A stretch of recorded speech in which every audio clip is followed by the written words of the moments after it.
Welcome to Adventures of the Awakening Heart, where we explore the heart in all its forms, physical, energetic, and spiritual.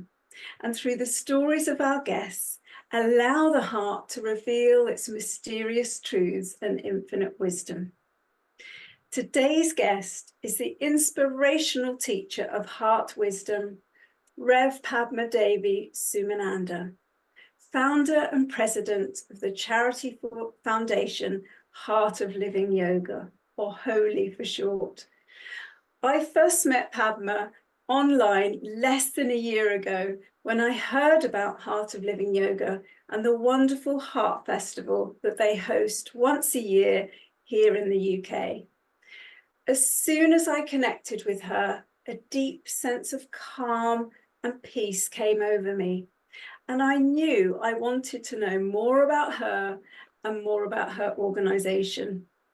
By the end of that chat, I'd signed up for the 6-month heart meditation facilitation course, which I then started a few weeks later. Today, I'm really keen for you to learn about Padma and her organization. But most of all, I want you to have an experience of Padma's beautiful energy and her skill at leading us into the sacred space of the heart, so we can rest in the peace to be found there. Padma will facilitate this wonderful process after our conversation. I'm very much looking forward to that, as well as our chat. So wasting no time, let me welcome you, Padma. Hi, lovely to see you. Yeah, lovely to see you too, Liz. Thank you so much for inviting me to have this chat today. I really, really appreciate it. And, as Heart Tribe, Heart Community, as we join together more, it just feels so precious and helpful for the world. I think it is precious, but the honor is really mine. So thank you for being here. I really appreciate it. And so just to start then, in your bio on the Heart of Living Yoga website, and I will put the links under this interview, it says you've been seeking to know the truth since your earliest days. So I wanted to ask, if you'll allow me, when did you first begin to contemplate some of those big questions of life? My earliest memory of that is when I was 3. Yeah. And do you remember much about it and how it came about? That particular experience? I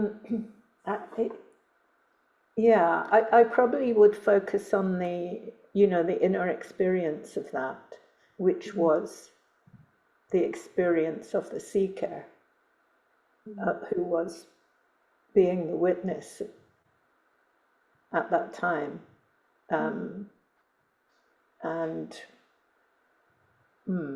So it was a profound and deep experience of that, which is very vivid for me at the time.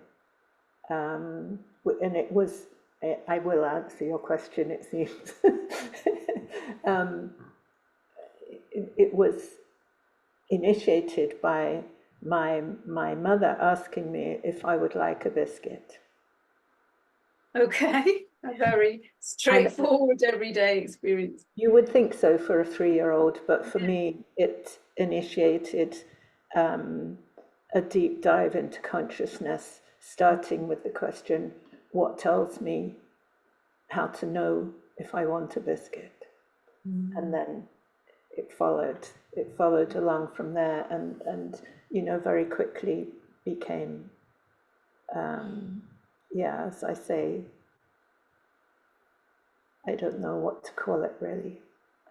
It's something I don't think has a name, but probably you and I both know what I mean. Would we call it silence or stillness or oneness, or the heart or love or any of the things that it has? But That's my earliest conscious experience of that. Yeah. I wonder if those experiences are more common in very young children than we imagine. I had an experience similar age of being in a car, standing up between the seats of my parents in the back, which you wouldn't let a child do that now. But I was looking at the cars passing, the other cars, we were on a motorway, and I just suddenly got this sense of us all on the same path, all moving in the same direction. And it felt like we were all on this most beautiful journey and we were all in it together. I think I was a similar age. I wonder whether, we wouldn't realize, probably, because most children probably wouldn't put that into words, but maybe it is more common than we imagine. I think it probably is. I think probably everybody has had that kind of experience as a child. And I continue to be a very awkward child asking difficult questions. Did you get the sort of responses you were hoping for, or did it take quite a long time to start to answer those questions? Yeah, my mum didn't know the answers, Mm. and I had what we might call mystical, I guess, experiences from a young age as well. And she would tell me, I would tell her about it, and she would tell me, no, you've just had a dream. And I knew it wasn't a dream, Yes. And many years later, she became a yoga teacher when I was about 17 or something.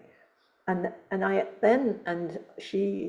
watched her flower into herself, it was beautiful.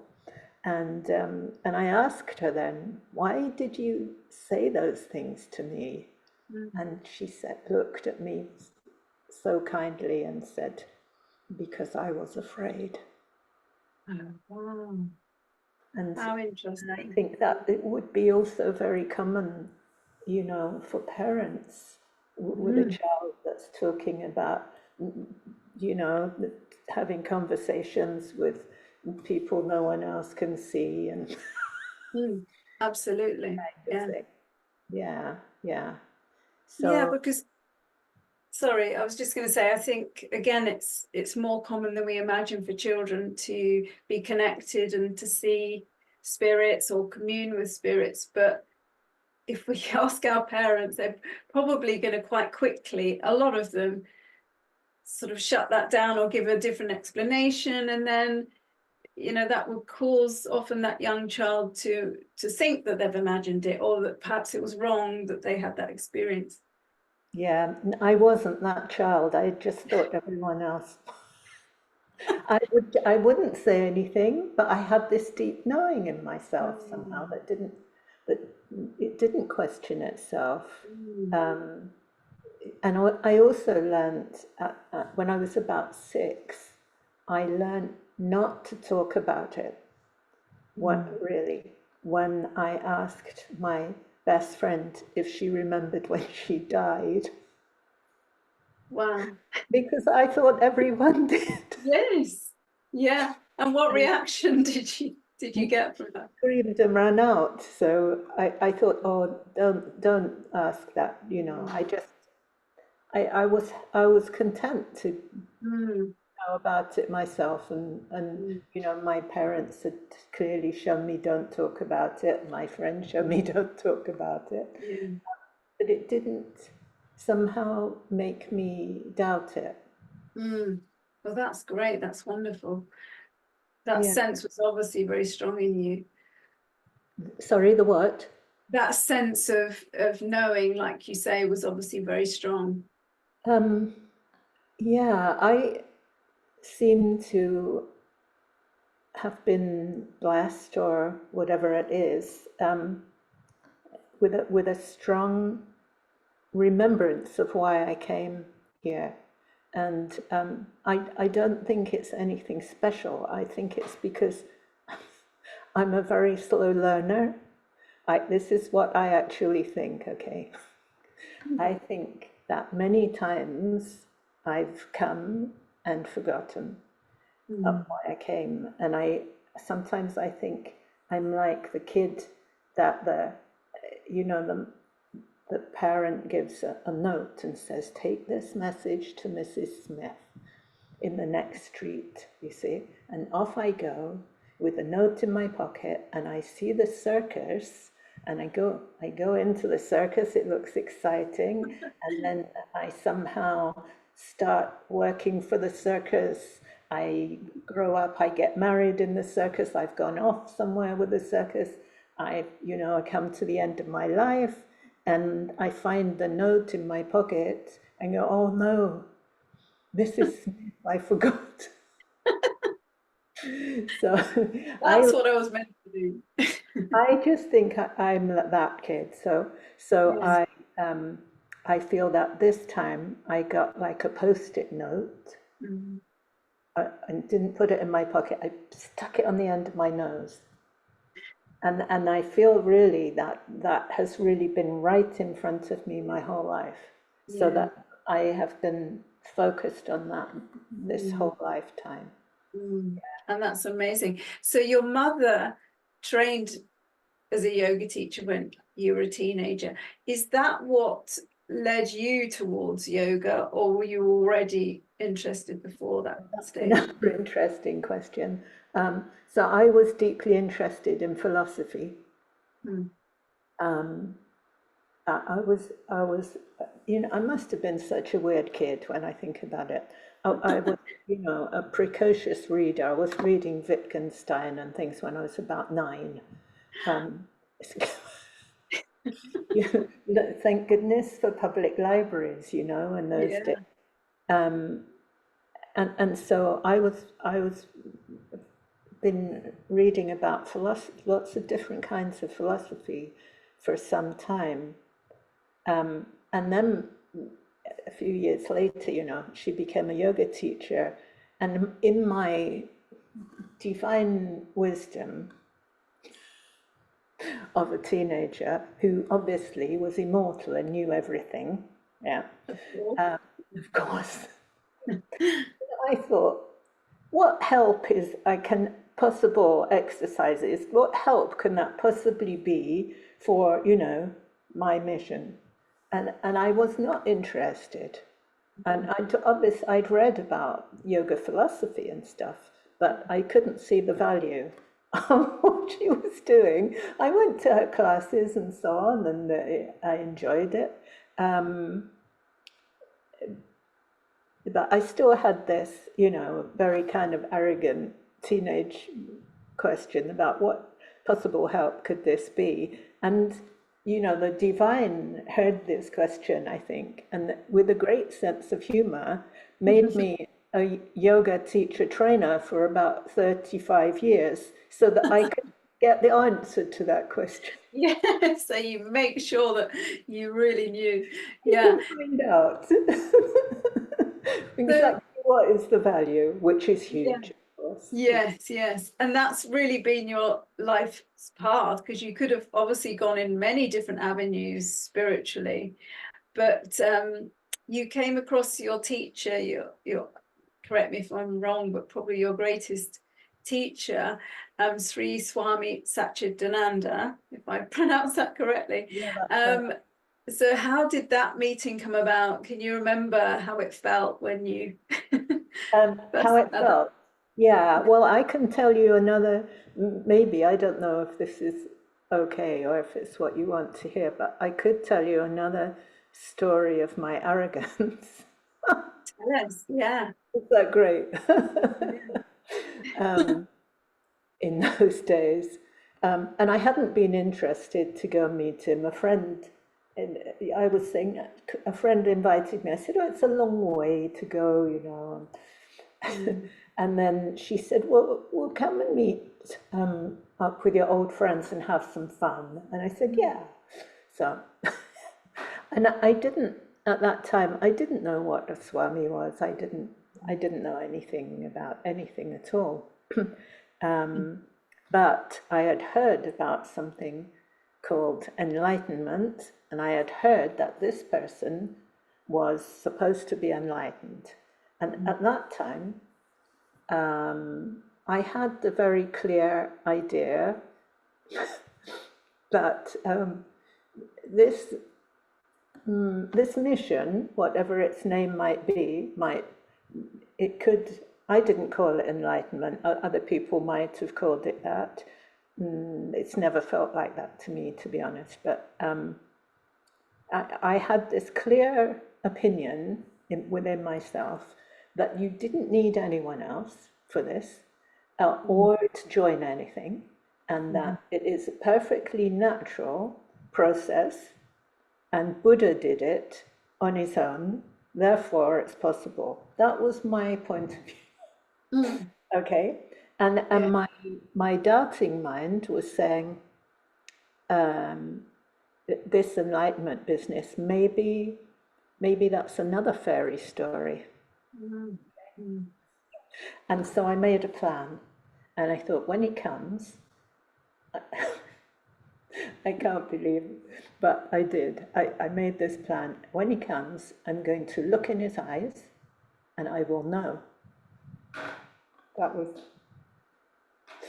you see. You will know what? You will know whether. Know if it's true or not. Okay, right. That's. I don't think I didn't go past. I will know in myself.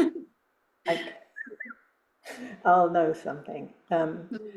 So there were probably about 200 people there, and he came in so graciously like this.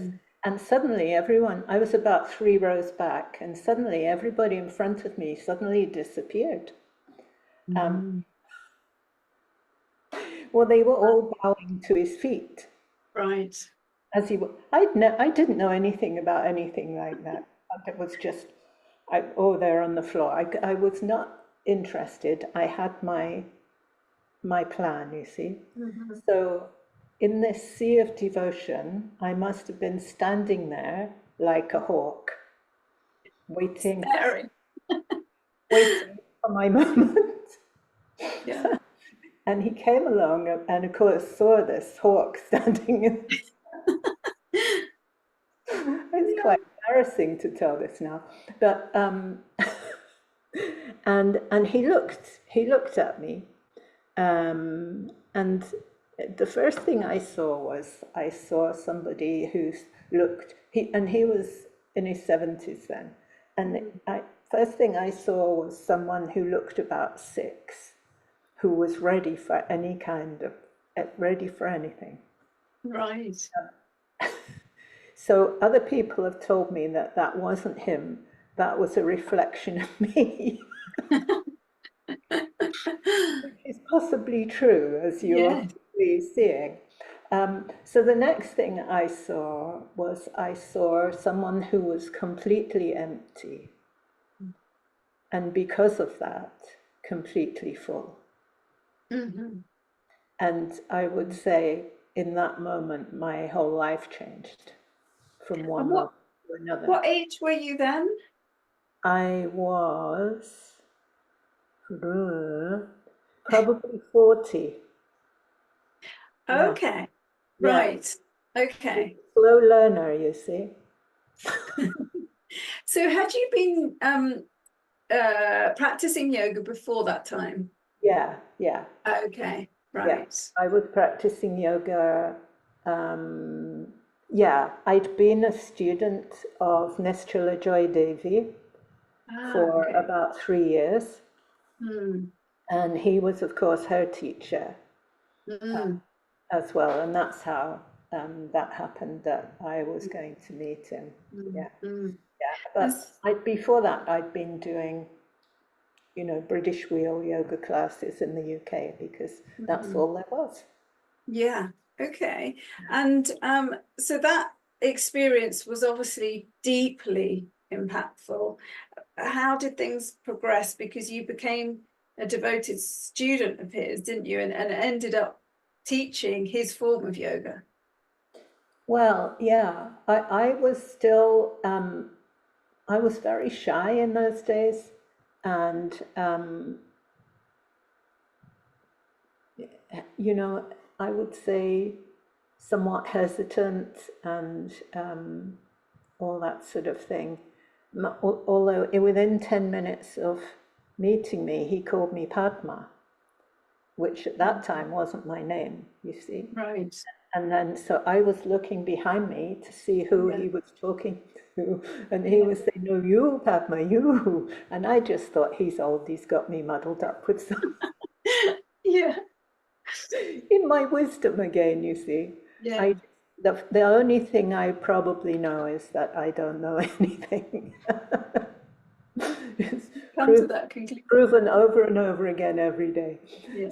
Yeah.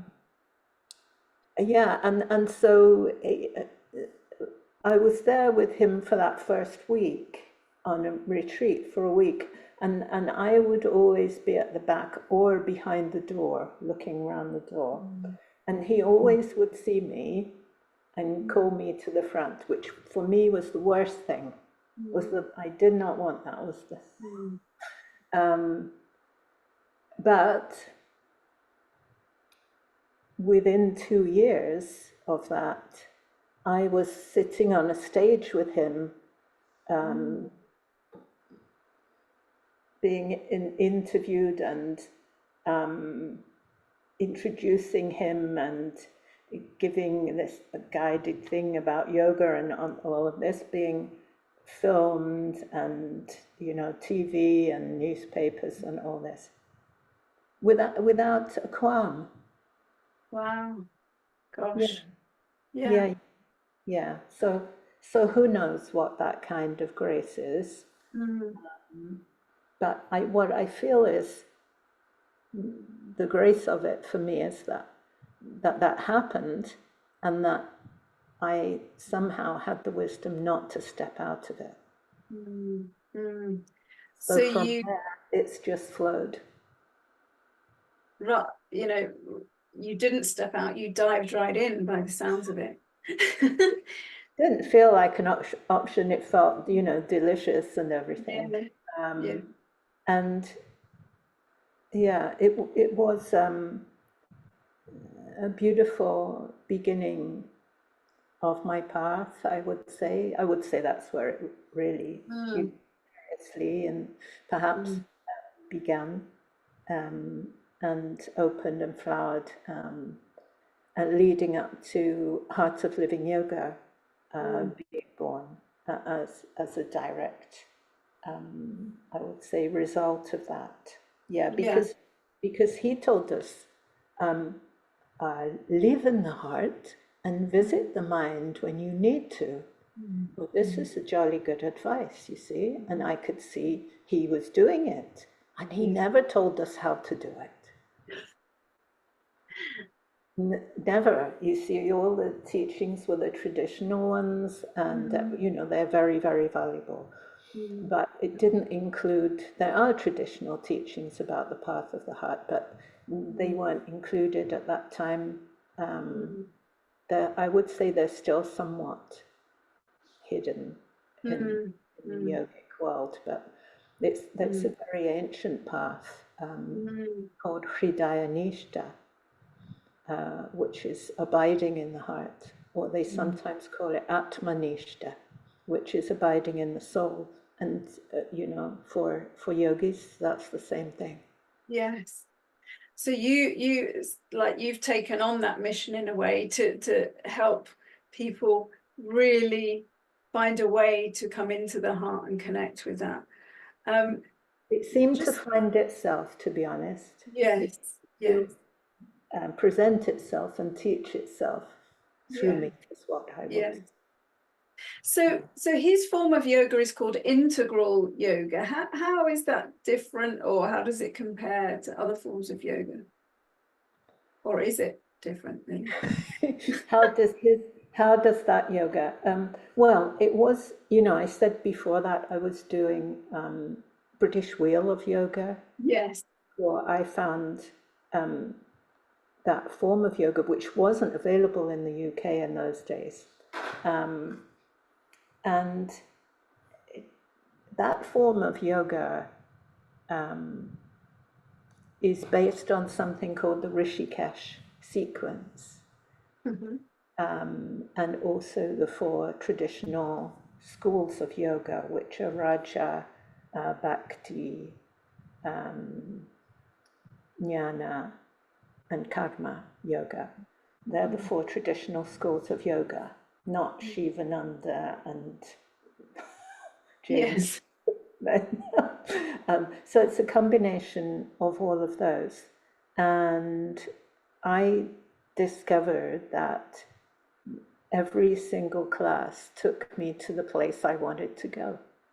See, so there I was finding the answer to what value do these movements of your body have for your spiritual unfoldment. But even there, even within that tradition, they couldn't tell me why. Right. Or how. Why or how. So I, you know, still being that awkward child, I guess, I Determined, sure. asking these awkward questions. So I found out how it does that, and that is part of what we share in Heart of Living Yoga teacher training. It's very much about that, and how the simple thing that each yoga class within it there's a pearl moment of potential for realization. Each class holds that potential within it, and the other kinds of yoga I've done, they don't have that. Yeah. Yeah. So would you say most of the yoga that's being taught now, just sort of your everyday classes, doesn't get anywhere close to some of those deeper, truer aspects of what yoga's really all about? Yeah, I'm sure there are a lot of really valuable yoga classes out there in schools. I'm sure that there are. There's also probably quite a few that are not so much. And, I would always get people coming to me, back in those days when I was teaching regular classes, they would come to the class and they would say, oh, I've been doing, power yoga or whatever it might be. And I would say, why are you here? Because I was interested. Yeah. And they would all say the same thing, which puzzled me. They would say, I just felt there was something missing. And I was puzzled because the yoga they'd been doing before was their only experience of yoga. So how could they feel there was something missing from that, you see? But something within them was saying there's more. There's more, yeah.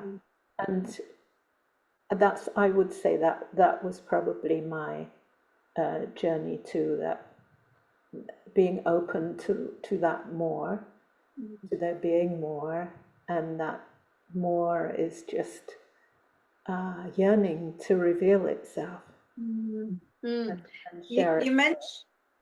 You mentioned Nishala Joy Devi, and I've got her book here, The Secret Power of Yoga. And you also said she was a student of Swami Satchitananda as well. Now, I know in the course that I've done with Heart of Living Yoga, you talked a bit about how she brings a slightly more feminine aspect to some of the original teachings. Just tell us a little bit about the original teachings are obviously profound and deep and wonderful, but do you feel they need, or that there's room for them to have a slightly different slant for us? I think that's not just a need, I think it's vital for us as for humankind. I think it's vital for us now. So Nischala is a dear friend of mine now.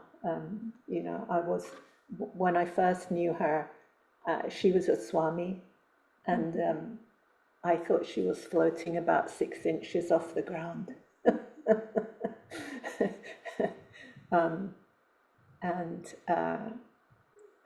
I still adore her, but I know that her feet are firmly on the earth. as are mine. And both living in the heart, you see. So I can tell you in those days when she first began, with her studies to become a Swami, she opened the Bhagavad Gita, the Yoga Sutras of Patanjali and all those, and she saw he, him, Lord, etc. And she just closed the books and said, no. These aren't for me. That was in the 60s when women's lib was just beginning, so it was quite a thing to do. I wasn't that brave in those days. I felt the same, that I didn't do that. But even so, it took her about 30 years to write the book that she had wanted. It took her 30 years to write the book that she would have wanted in those days to read that.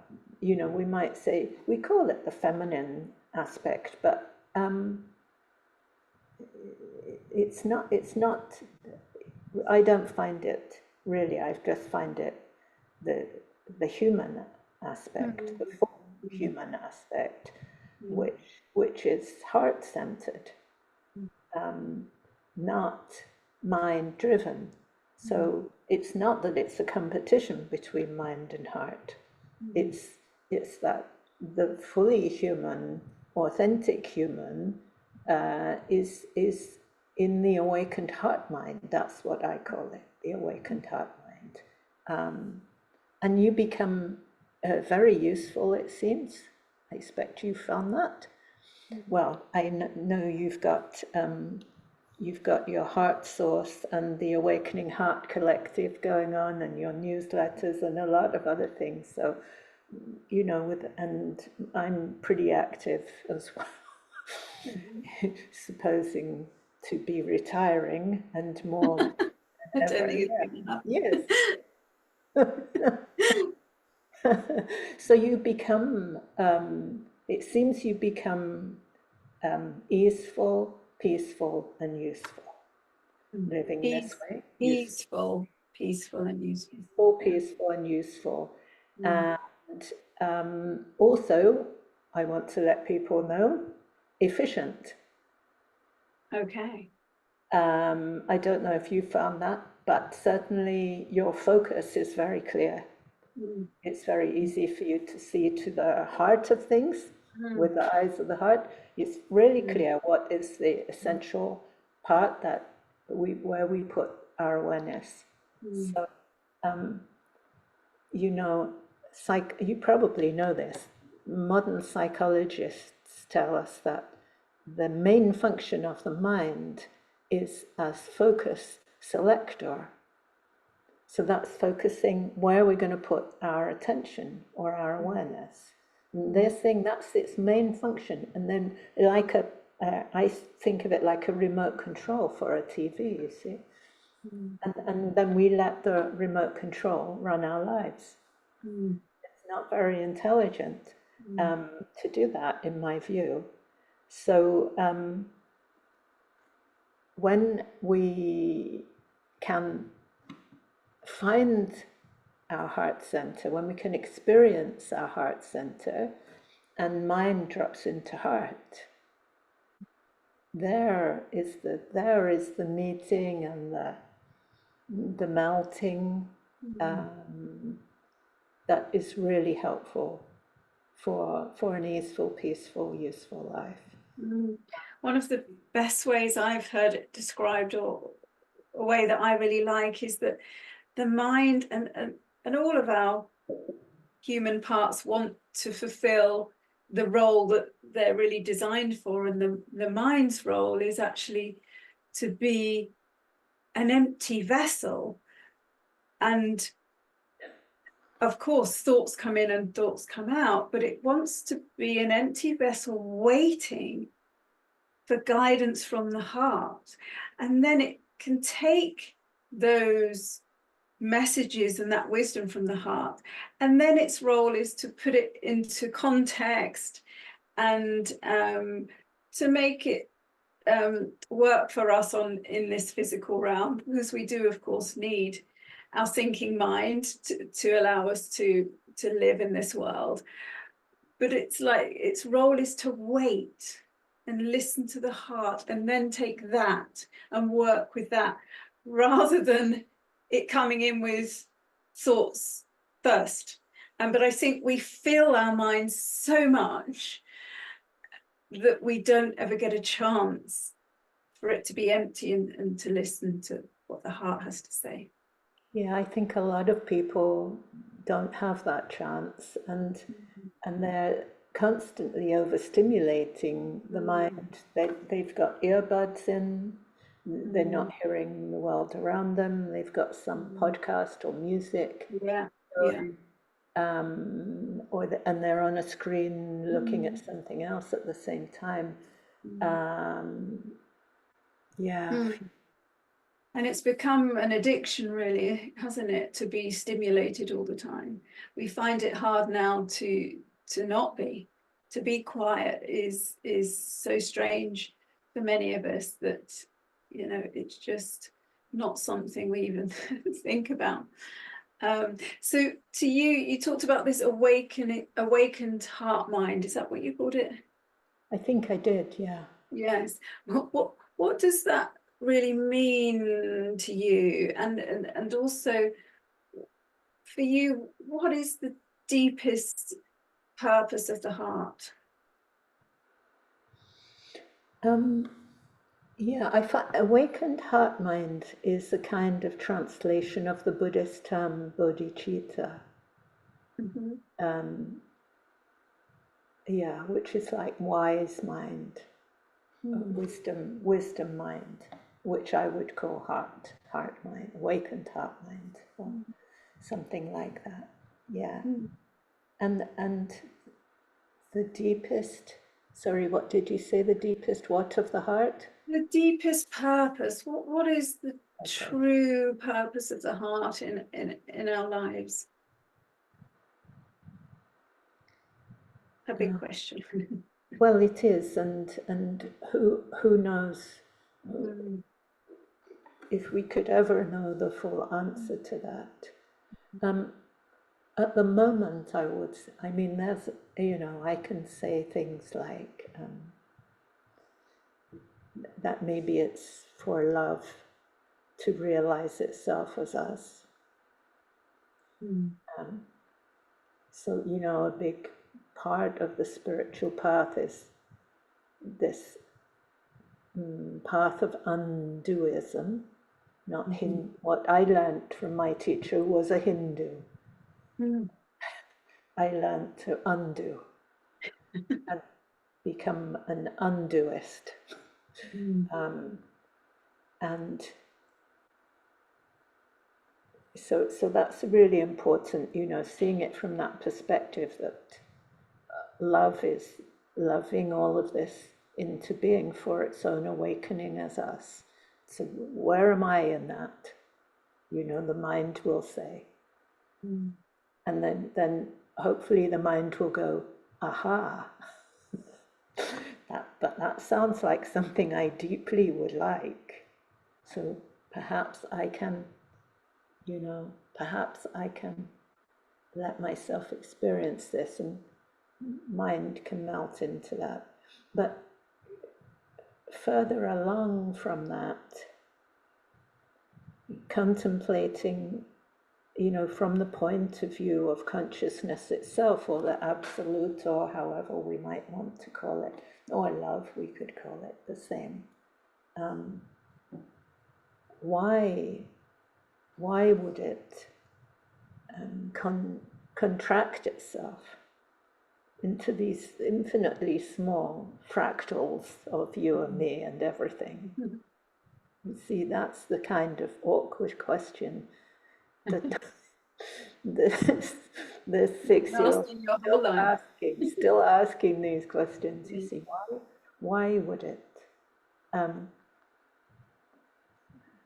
it be doing this?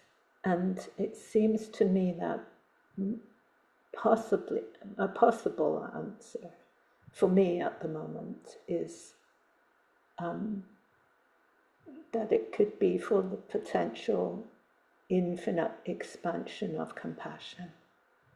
Mm. Mm. When I seem to connect with that and, you know, touch that, I stop breathing. Mm. It feels to me as a truth. It feels like a truth to me. Yeah. I don't know what. Then there seems to be something more than love Mm-hmm. and more than compassion, but I don't think we have the words for them at the moment. But I kind of have a sense of this divine presence that is so much more. Mm. Yeah, I don't know if that Beautiful. answered your question. Yeah, beautiful. So if I can just ask you now, what inspired you then to set up Art of Living Yoga? When did that come about, and what really was the inspiration? Yeah, well, I was doing the work and the teaching and the sharing of it, or not sure when that would have, well, it would have begun probably about 1992. But still, you know, within my teacher's school. But gradually that was changing quite a lot from a mind-based meditation system, a mind-based teaching system, to something very different. And later on, it was being called living yoga because I suddenly said, wait a minute, we need to get off the meditation cushion. We need to be doing this, guys. Not so that was about that. Then it was called living yoga, and a young couple who'd been with an organization called Art of Living. I don't know if you've heard of them. From a teacher called Sri Ravi Shankar, and they were moving away from that. They'd been with him a long time, and they wanted to. They said they felt that it was not relevant to young people the way it was being. The teaching still truth, but the way that it was being presented was too old-fashioned, and so they wanted to talk to me about how to do that, and I said they should call themselves Heart of Living. And they said, well, no, but you're a living yoga, so you should be Heart of Living Yoga. They said, that's Right. so they named it. Okay, they named it. Yeah. And I don't know what year that was. And it was about 6 weeks later, I think I was walking along the street and suddenly realized the acronym of the first letters. And I can still remember how my knees nearly gave way. And I just felt it as a confirmation, but not something to be, you know, really shared. Yeah. I don't like it to be called holy, Right. but that they are the first letters of Yeah. Heart Living Yoga. But I just felt, oh my goodness, yes, this is meant. Confirmation. Okay, Yeah. this is Yeah. meant to be. And I'd started doing the charity work in 2016 in Sri Lanka. No, that's wrong, 2006. Right. 2006, I first went to Sri Lanka and began doing the charity work there under the Living Yoga banner. And and I was living in Spain, had a Spanish charity that had an English bank account. When I went back, it was all a bit messy. So in 2016, I realised we needed to have an English charity, proper registered charity. So that was when that began as Heart of Living Yoga Foundation. But the work of the charity has been going since 2006. Yeah. And what is the work? What's the main work of the charity? Oh, thank you for asking. now I could talk all day, but I won't. So I see you light up with that question. yeah. I get up every day to work for those children that we support. So we support children from communities that are underprivileged, but also it took me some time to realize, because I am a slow learner, um, that all of the communities that we support have been persecuted in quite big ways. But that wasn't my intention. So it just began in the north of Sri Lanka with the Tamil community there. And they'd had the tsunami, and I was at an orphanage that my teacher had set up. They'd lost absolutely everything. The kitchen had been washed away, whatever possessions they had of their, photo of their parents, everything had gone. And then some of them came to me and said, I suppose you know there are children worse off outside the orphanage. And it was as if I was hit in the heart. And I asked two questions. I said, how do we find them? And two, what can we do? And those two questions are still being answered. So I can say from my experience, when I ask a question, the universe continues to answer it for a long time. So like what's the point of yoga classes, 30 years later, It's still discovering. I'm still discovering, yeah. I'm in the middle of leading potentially my last yoga teacher training at the moment. Right, okay. After whatever it is, 30 odd years. Yeah. So what we do for those kids is we give them improved nutrition because usually they've got malnutrition. Very often they've got no shoes, that sort of thing. And they're in their families and their community is in a trap, a poverty cycle. You see, you can't get out of it very often. It takes a remarkable piece of luck, probably, to get out of that. So we give them improved nutrition first because you can't learn with malnutrition, and then we give them improved education. So we give them extra tuition after school. So after school, they get a proper cooked meal. They get 2 hours of 4 subjects, 5 days a week. And those kids pass exams, go to university, become teachers, engineers, that kind of thing. So it's a really well-proven model. And yeah, so that's our main way of doing this. And we do it usually in one village at a time. And then it's like a yeast. So it lifts up the family of each child, which lifts up the whole village, the whole community, like that. And those kids, once they've graduated or they've got their professional job, they come back and help. So they said to me, you're a fool, Padma. You know that they're going to go straight to America. Well, they don't. They don't at all. All of those kids, when we ask their ambition, they almost always say to help the others. Really? Oh, that's beautiful. Yeah. So that's Sri Lanka, and we've got quite a few projects in Brazil now, in the Amazon, with the indigenous people, who, as you know, they're very persecuted. They still daily being killed for their land, I'm afraid. Yeah. So we have 3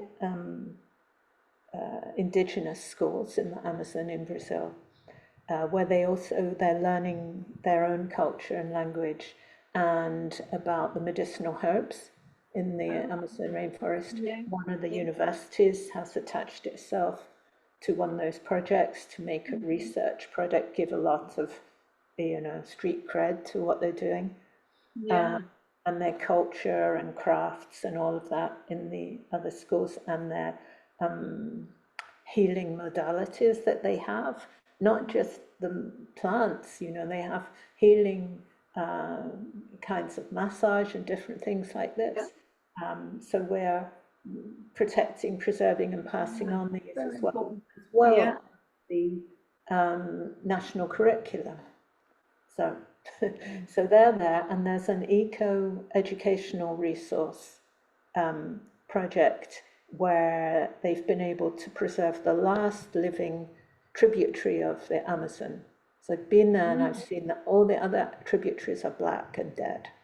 There's this one that they've managed to save. It's clean, it's alive, and we've got this educational resource centre there where kids from the schools are brought in by the coach load, and they learn all about that and how to do that. And there's a community library and school in the centre of Brazil, and we've just been starting a new project like this in the biggest favela of Rio, which is, I've just been told last week, it's the biggest favela in South America. So, Wow. so those people, they've had a tough time. So that's Brazil, and we've got a school in India that is for the kids of the people that used to be called untouchables. They live, on the banks of the river where they get flooded, and sort of benders made of sticks and bits of plastic covering, and so we are we've got those children are going for it as well. They're doing really great. And we've also been working with the Lakota people in Pine Ridge Reservation, who, if I told you how they live, you'd be crying in about 2 minutes. They suffer tremendously. And also in the UK, because Oh, sad to, okay. sad to say there's hungry kids in the Yeah. UK, and needing support. But we also offer, there are quite a few people in the caring services who are under a lot of stress, and so we offer free heart days for Oh, like the NHS and different yeah. things Yeah. like that. So Yeah. I've probably missed something out, but that's an idea of what we do. Well, that is amazing. And I'm so glad you did have that chance to really talk about those projects, because I'm sure people listening will want to find out more. And I will put all the links below if people want to donate and find out more. So that's not all the work, though, that Heart of Living Yoga do, because you're training people. So tell us a little bit about some of the courses that you run. Okay, thank you so much. Um, we we have what we call a foundation course, which is the one that you did, Liz. And at the moment we seem to be calling it heartfulness, which I think is rather lovely. Yeah, Yeah. heartfulness, and it's a meditation facilitator training. So you can't teach people how to meditate, but you can facilitate and create conditions where meditation might arise, and the wisdom of the heart, might be accessed, and so on. So that's a 6-month course, as you said. You can do it completely online. There's a new one about to start. There's a taster day in September. I'm not sure of the dates of the actual course, which I am leading myself. Right. That's online. It's I think it probably starts November, but there's a free taster day online as well, and there are other heart teachers on that with me. So that's 6 months, one weekend a month for 6 months, and at the end of that, as you know, you get a certificate, and you are indeed fully fledged to be able to lead, meditation groups and so on. as you wish. And there's also another one happening. I think it starts in January. I'm not quite sure, but it's completely in person, which is so delicious after all our COVID and Zoom years. Yes. And that's being led by our head trainer, Hashanima, who led your training in Northampton. So she's been doing combining in person and Zoom for a while, and now she's decided we're just going to be in person because it's so precious. Yeah, really great. So then once you've done that, it's our foundation course, because we've learned that if you don't do that course first, what we offer you later is not so accessible for you.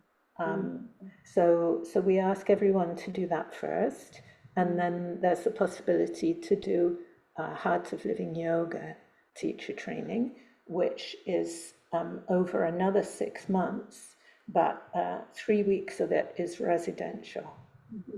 So it's a residential immersion, living and breathing yoga from 6 a.m. to 10 p.m., 7 days a week during that residential time, and the rest of it is online. So that's always popular, but there's one going on at the moment. So if you're interested in that, you can sign up for one of the foundation courses and you'll be ready. Be ready, yeah. The residentials, do they happen in the UK or?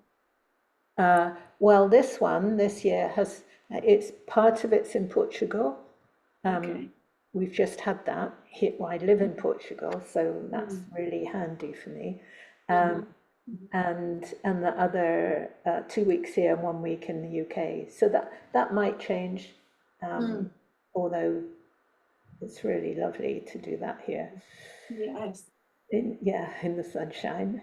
And then for people who don't want to, follow that path of hatha yoga, or be a yoga teacher, we have something that is called the Heart of Healing, where it's a 12-month course. It's in 3 parts, it seems. It's still leading us, so that we've discovered that it's much deeper than we originally might have thought it to be. We've had 3 part 1s of Heart of Healing, and we've had the same people, not all the same people, but we've had some people doing it 3 times because they've realized, I need to deepen into this. I need to deepen, because the first part is about healing yourself. So it's about you learn what is healing, what is healing, which is another awkward question I might have asked. Another big one. What is it? And so we facilitate the possibility for everyone to discover that within themselves, within their own experience. And that's the first step, the first year of Heart of Healing. And then after that deepens into being able to share what you've discovered with family and friends. And then the third part is for those people that want to make it into more of a career. Yes. But we share a lot of different modalities and ways to access healing, which is the same. It's like the one light that shines through everything as everything. The healing is the one healing too. Wow, there's a lot for people to discover if they want to find out more about these courses. There's Art Festival as well, of course. Yes, we'll come to that. One thing I just wanted to say is, going back to the course I did, as you said, a foundation course, heart meditation facilitation. I joined that course thinking, well, I've been running heart meditations for quite a long time. What am I really going to learn? But it was connection with you that made me think I need to do this. And talking about arrogance, as you did right at the beginning, in my arrogance, I wasn't sure if I was going to learn a lot more, but oh my goodness, I really did. And I think the key thing was to really drop even deeper than maybe I was before into the experience of the heart, which, you know, sometimes when you run a meditation, and as I was probably doing more before, I was talking people through that process. Whereas now, having done that course, I do some of that, but I allow people to just rest there in that quiet and to experience their own heart and to deeply experience. And so the course gave me so much. So yeah, I really wanted to say that. But yes, let's talk about the Heart Festival, and another amazing thing. Well, I will, but you've just reminded me of another course that we have, which is heart ministry, and Okay. that's really that's people. It doesn't have to be, but normally it's people that have done the foundation course and one of the other, the Yes. healing or the yoga teaching courses, and then they just go, I want to go deeper. Yeah. I want more. There's more. I want more. And the first ministry course lasted for 3 years, which I felt I was letting them go at their own pace, but I eventually thought, letting them be a bit self-indulgent, I think I need to wind this up. And the next group, I said, it's 12 months, and that wasn't long enough. So they ended up Right. doing 18 months. So that's Okay. about right. But they also now want to deepen again into various aspects of, like transition from life, ministering, and different things like that. So I think we've got 33 heart ministers on the planet now, Wow. which is really beautiful to know that they're Mm. there, people who are living a life of loving service to all, Mm. selfless Mm. service to all, I would say. Beautiful. Yeah. So tell us about the festival now, because that hasn't been going that long, has it? No, last year was the first one. So, Oh, right. yeah, Yeah. a group of within the heart community decided that they wanted to make a fundraising event for the charity, and we'd been having before. I'd been leading for about 16 years some retreats called Opening to Grace that lasted once a year, lasted a week, and they developed into a kind of festival, mini festival, with all these different musicians and singers and different people coming throughout the week. And so they've taken that as the kind of model, but now it's like a retreat style festival instead of a festival style retreat. So there's heart meditation every morning and every evening. And one of the key things that I've learned over the years about nurturing community, particularly perhaps a yoga community, or we might say a spiritual community, there are three things that I found are important. And one of them is cooking and eating together, and then praying together or meditating, we might say, together, and playing together. Mm. And so that's what happens at Heart Festival, to the ultimate degree. So last year was the first one. It was amazing. It was wonderful. It was really wonderful. I could not believe that I was there and it was happening. I just had my eyes like this. Wow, Yeah. Yeah. all these cars, all these people. Yeah. It's, All these it's people. real. Yeah. And we had, excuse me, we had a wedding there as well. So we also used to be involved with Colour Fest for 7 years before that, which was held at Gaunt's house. So this year, Colour Fest no longer happens. So we've gone to Gaunt's house this year. We kind of feel like we're going home. Yeah. That's Yeah, in Dorset. Is that it's right? in Dorset? Dorset. Yeah, it's near Wimborne in Dorset. Okay. It's a Lovely. beautiful, like, stately home that the owner, Sir Richard Glynn, devoted to spiritual pursuits. He He's been doing that, I don't know, 40 years or something, which is quite remarkable. And what it means is that you don't have to be, like a festival goer with wellies living in a tent. You can have a deluxe bedroom in a stately home Wow.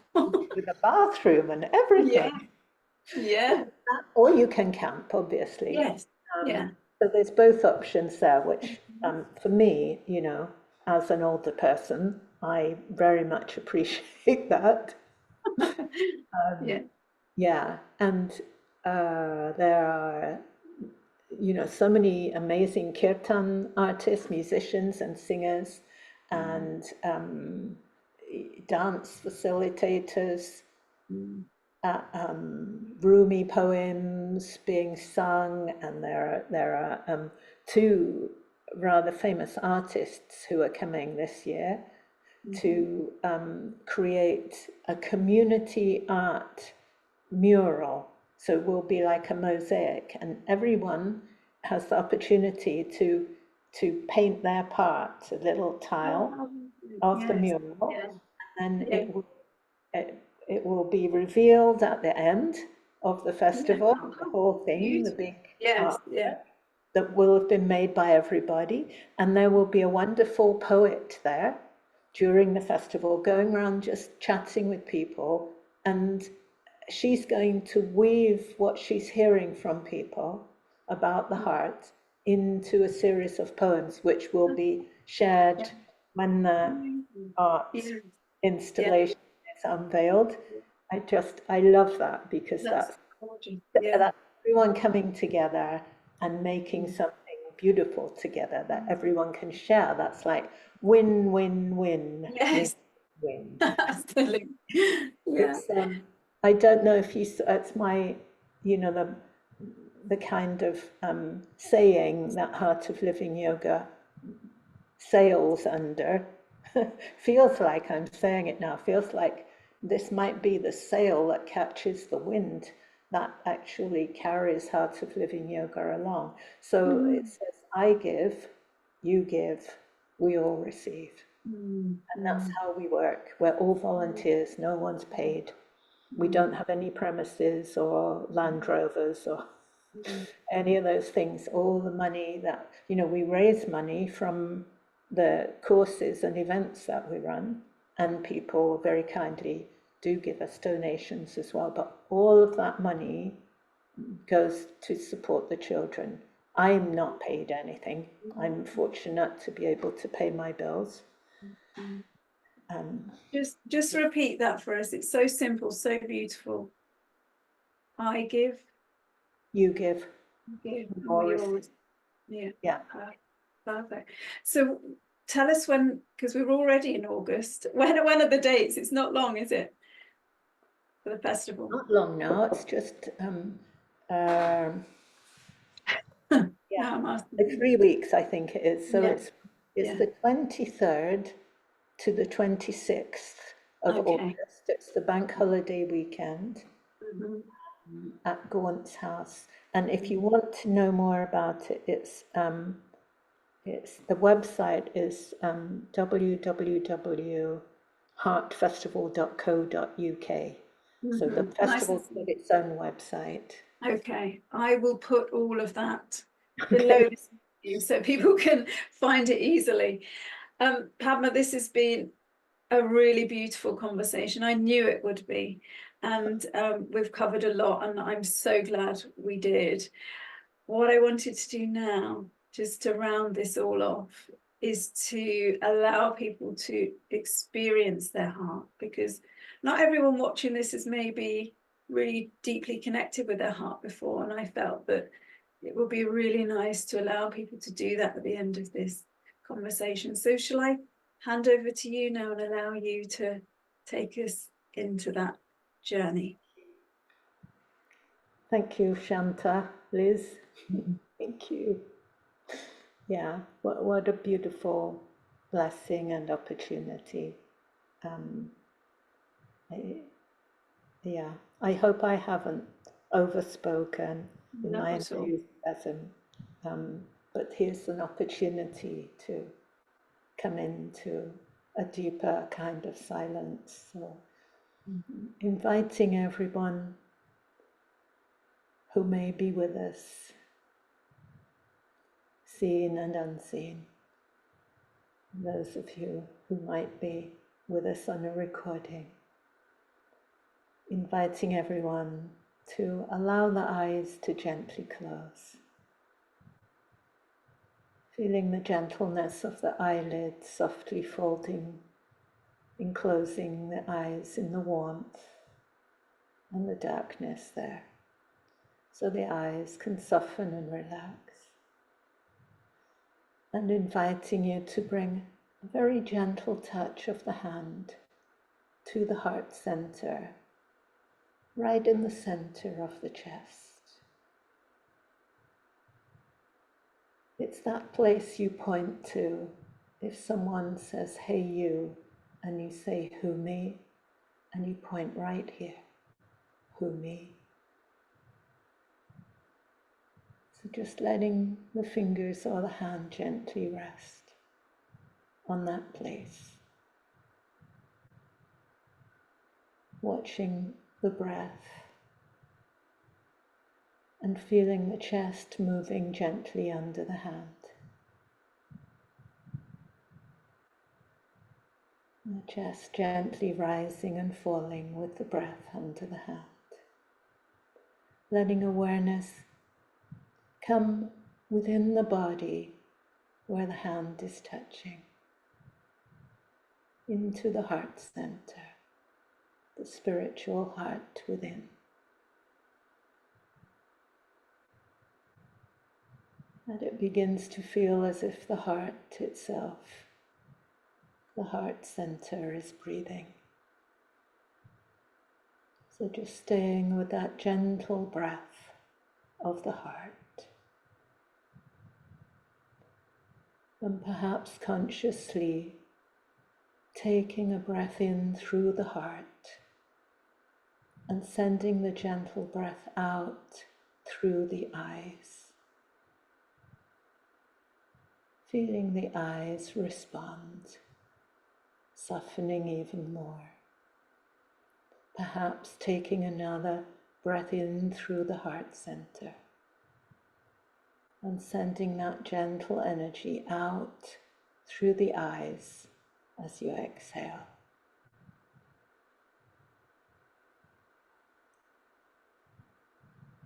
And perhaps that's so nice, we take one more breath in through the heart and let the gentle energy flow out to the whole face, to the neck and throat, the shoulders and the arms and hands, feeling the gentleness flowing through the whole body, down through the legs into the feet and out through the toes. Feeling the whole body connected with the breath of the heart. And as the body meditates within itself, we can turn to the level of mind and invite mind to drop into heart, finding that greater part of mind which is silent.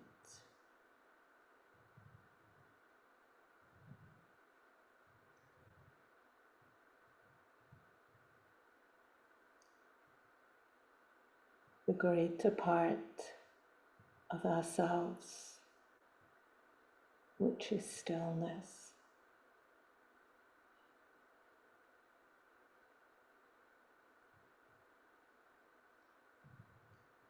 Resting in the heart center, which is infinite and timeless.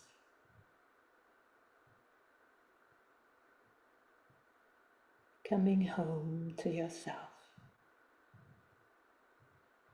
and resting there.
Om Shanti. Perhaps having a heart wish for this peace to flow out to where it may be needed most.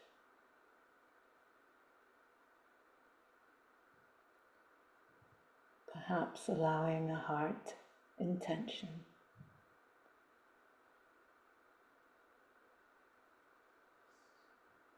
for this peace and blessing of the heart to flow out through us and share itself with every heart it meets.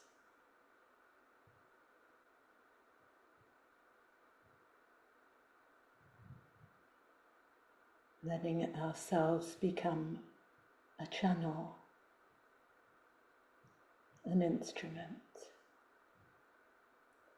a radio of heart blessing. Om Shanti, Shanti, Shanti. Peace, peace. May peace be with us all.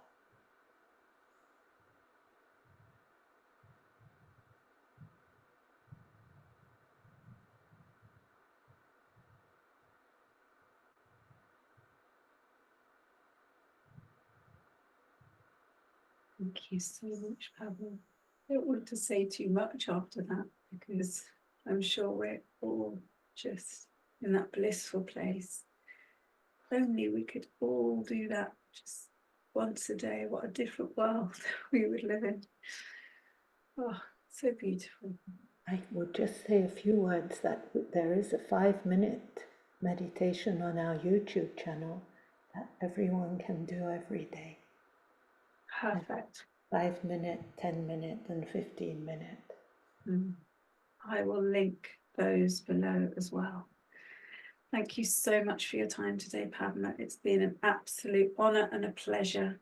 And I look forward to seeing you at the Heart Festival. And I hope some of those watching will join us too.